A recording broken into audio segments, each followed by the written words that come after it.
So Alcaraz wins title number 17. Only Djokovic and Zverev and Cilic and Medvedev and Sinner have more than him among active players. That's crazy.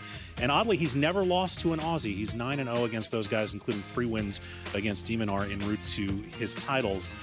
I'm thinking about de Minaur, and Jimmy alluded to something, guys, when we were in that highlight, and that is he struggles to overpower the elite guys in the game. And he's starting to remind me of David Ferrer. Yep. Not just because he's such a dogged retriever and a great competitor, which both of those guys are, but Ferrer, like de Minaur, beat all the guys underneath him in the rankings and really struggled to get the 6 or 7 guys above him. Yeah, well, not everybody can be a superstar. Nope. I mean, not everybody can bridge the talent gap, but what you can do is work as hard as you can. You can try and do everything within your power to become the best version of yourself, and that's what Alex does. I love Alex, but against somebody like Yannick and against somebody like Carlos, he is going to be hoping that they don't play their best. He's got to find a little bit bigger serve. Keep working on the serve motion. But how does he do that with his height? Yeah. He's got to get the wrist to get looser. He gets it up in this position right away, and he loses a little bit of snap. So I think there's a technical move because he has made some improvements in that. He has got more pace. He does, but I think there's still a little more left. We'll see if he can ever find it. Let's just one getaway on Alcaraz, since he's the guy that won the match.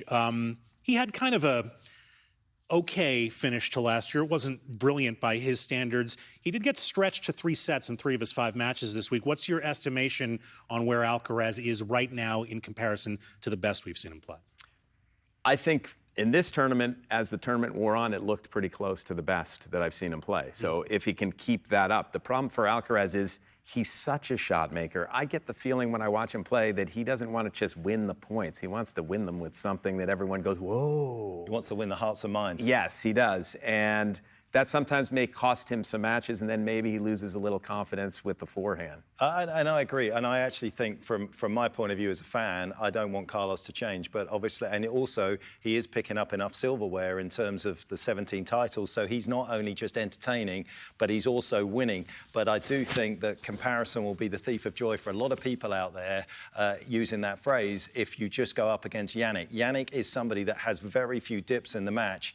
Carlos is going to have those dips, but that's what's going to be entertaining. When he has a week like this, where he has so many 3-setters, personally for me, that is going to be the narrative of his career. It's not going to be something that I would worry about if I was his coach.